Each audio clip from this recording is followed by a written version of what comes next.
The market of Iyanka never slept, not really. By 4 a.m., when the rest of Lagos was still tangled in dreams, Mama Amaka was already there. Her wrapper tight across her chest, her daughter strapped to her back, her hands moving with the practiced speed of a woman who has learned that survival does not wait for sunrise. She sewed pap, ogi, the thick smooth porridge that mother fed their babies. She did not complain. Not so long ago, her name has not been Mama Amaka. Once she had been Mrs. Ngozi Uche, Nedu's wife, one of Lagos' most prominent men, owner of a wardrobe full of designer clothes and expensive Ankara gown. A woman whose biggest worry was which bag match her outfits to Sunday service. How does a woman go from that life to this one? This is the story. Ngozi was born curious, not the quiet, acceptable kind of curious. Ngozi was a kind of curious that stayed up reading by torchlight, that argued with teacher, that had opinions about everything, and audacity to say them out loud. Her mother loved her so much for it. Her community did not know what to do with her brilliancy. By the time she was 23, Ngozi had a plan to study business administration, have her own company by 30, a life she will build with her own hands. She had written it in a diary, arranged it, underlined twice. By the time she was 27, society has taken a pen of its own and crossed every single line of it as it started slowly.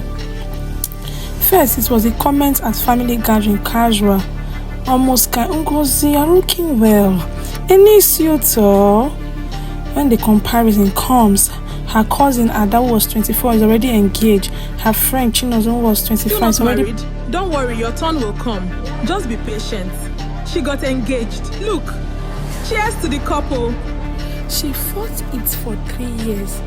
3 years of telling herself she did not care, that she was different, that her plan was still red ink and underlined.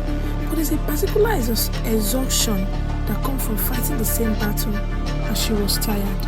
And then she met Mr. Uche Nedu. It was everything the world has told her to want. Tall, wealthy, church-going. He spoke well and dressed better.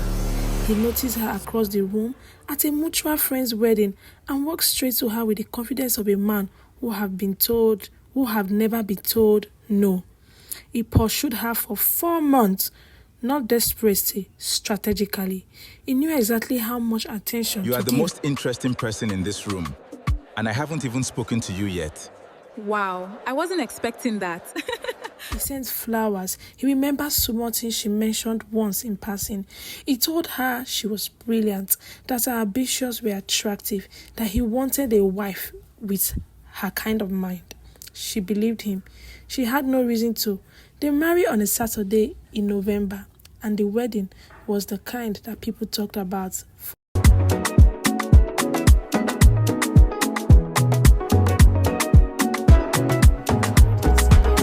What kind of wife she would be. She came into the mansion. The mansion was beautiful. 6-bedroom, marbles floor, garden with a gardener. She had everything. But she felt from the first week that something was profoundly wrong. Uche traveled for business, often to Lagos, to Abuja to London back to Lagos. I have to go to Lagos. Long enough to repack. I need to be there now. She would dress up for his return, cook his meal that he liked, he would eat, compliment the food, take a phone call, and sleep. She tried to talk to him about studying just one course. Part-time, she has made a research of a business administration program. I found a business administration program. Evening classes only. I would be home by 9 every night. Ngozi, what do you lack? Tell me. He did not forbid her. He simply made her feel that wanting more was ungrateful. Ngozi had become quieter than she had ever been in her entire life. She did not recognize it as silence. She thought she had simply matured. The child question arrived at 31 and never left. Every month, hope, then disappointment. Hope again, then a heavier disappointment. You never listen. What do you even want from me? Look at me when I'm talking to you. Look at me. In the pause between his words, she began to understand how he has started to see her like something that has not delivered what was promised. She was 33 when she found out she had not planned to. He had left his phone on the bathroom counter unlocked. She picked it up to check the time, and the message was simply there. She read it 3 times, then she sat down on the cold marble floor of her beautiful bed. No, this can't be happening. Please, no. But she never believed this moment would come so fast. Instead, she just sat there, very still, like a woman doing mathematics in her head, broken and shattered, couldn't believe what her eyes just saw.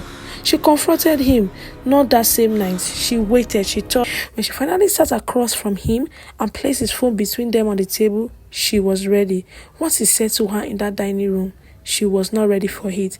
He told her that when he married her, he thought he loved her, that she was beautiful and eager and desperate to be chosen, that he thought he could mold her into what he needed, but now he had grown, that the people he moved with now require a different kind of woman beside him, someone educated, with polish, someone that knows how to speak eloquently. She was shocked. She cried for all the years she spent smaller. Then she was, because someone told her that small was safe. Uche was with his fiancé and he sent his PA, Mr. Femi Bayo, to the house on an errand.